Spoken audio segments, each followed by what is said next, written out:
We continue with alternating current. We understood two terms relating to alternating current, that are instantaneous current at Im is the peak value of current, and that idea we obtained from what we call the sine waveform and the peak value, it all understood. But now we are going to talk about another way of representing the alternating current, that is average value. Average value of AC.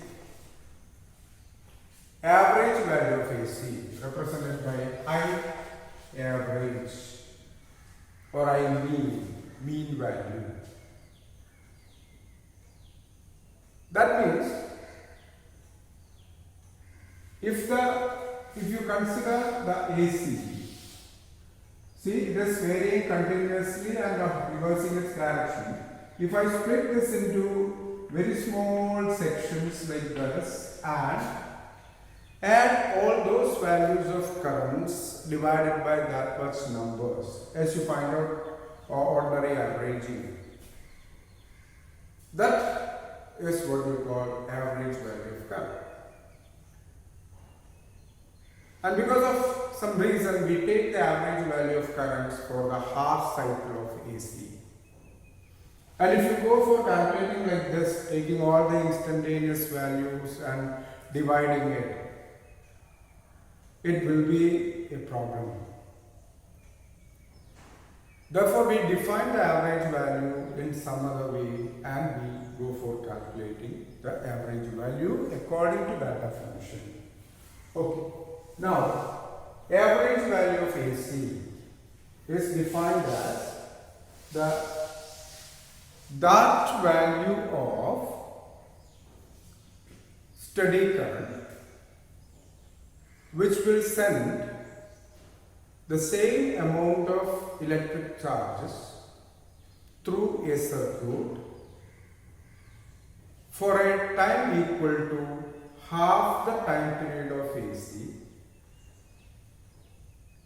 as is sent by the alternating current through the same circuit for the same time.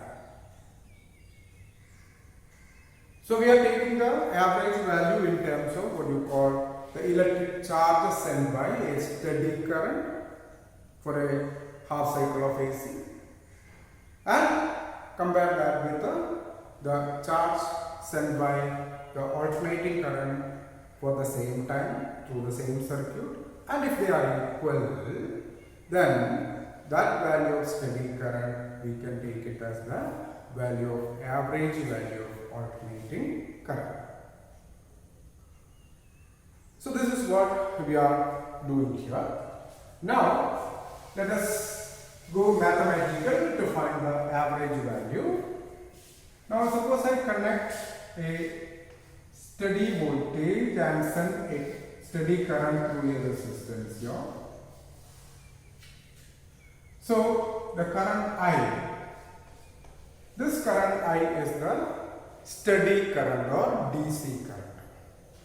And if this current is sent for a time duration which is T by 2 seconds, that is for the half cycle of AC, then the charge sent by this one will be equal to Q, that is equal to Q equal to current I into T by 2. This is simple. Current I into the time for which it is flowing. Now I take the same situation and if I connect an AC here, then that AC will be sending a current through the same resistance. Then this current is actually sent by the alternating voltage. Therefore, this current I also vary according to the voltage. So this is called the instantaneous current. And if I calculate the equation for charge or the amount of charge flowing by this one, we cannot go straight with current into time because it is varying instantaneously. Therefore, you have to do the integration process. Sorry, what is the current? Charge can be found out in other ways. So, for this particular case, I find the small amount of charge dq flowing for a time dt seconds, a small amount of time. I can take this as dq equal to current at that instant into dt. Then I can represent this dq as I am sine omega t. This is the representation of instantaneous value of AC into dt. Therefore, q equal to integral dq, that will be equal to integral I am sine omega t dt. Okay. Therefore, I integrate this one from 0 to t by 2 for the positive half cycle.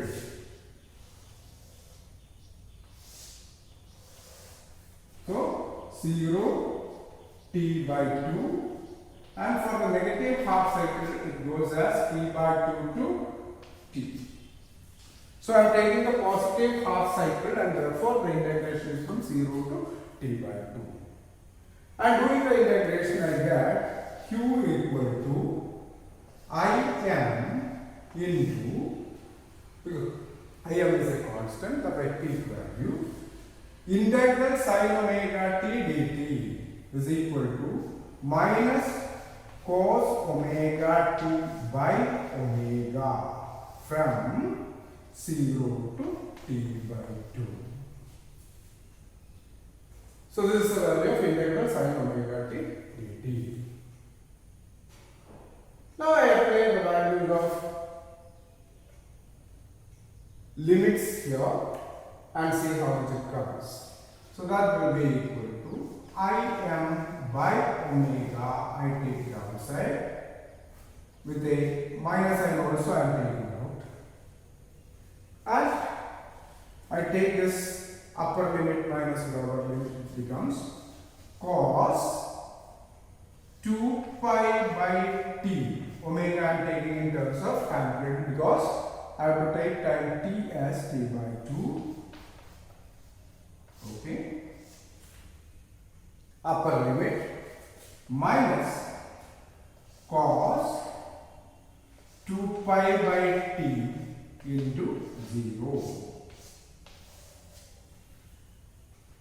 So upper limit minus lower limit I took. So this will be, so it becomes cos pi over here, and here it will be cos 0. So what is cos pi and cos 0? Let us see. Cos pi, cos 180 minus 1, and cos 0 equal to plus 1.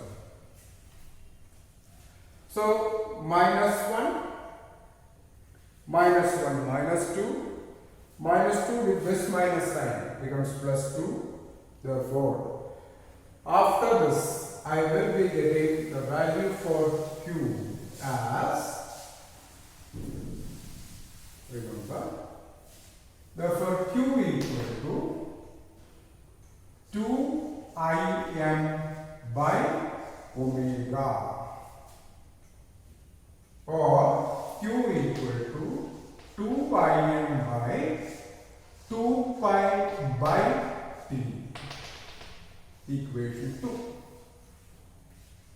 So after integration, it's coming like this. Now we can take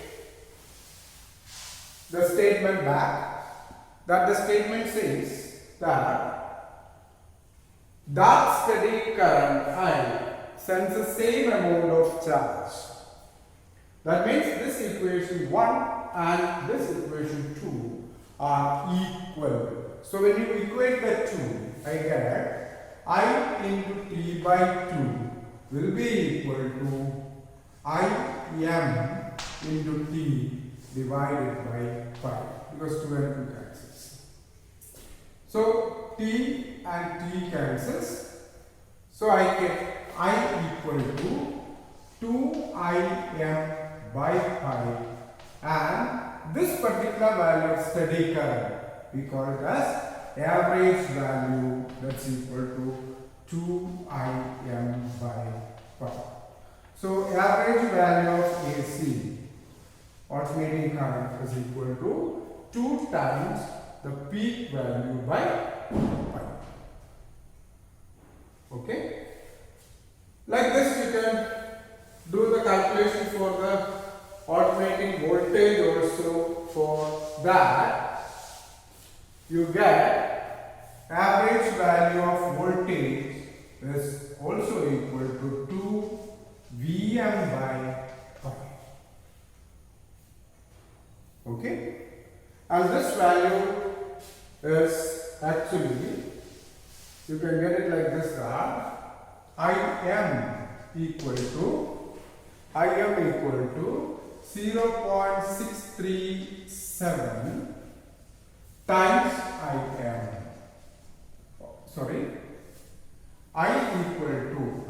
average is equal to 0.637 times the peak value, like that. V average is equal to 0.637 times Vm. Remember, this is calculated for half value, for half cycle of the AC, 0 to T by 2. And remember, if you are calculating this for the negative half cycle, the integration limit changes from T by 2 to T, and there for the negative half cycle you will be getting the average value negative this much, you can see. For the negative half cycle it becomes negative of this one. And as you get the negative value of this, for the negative half cycle, negative half,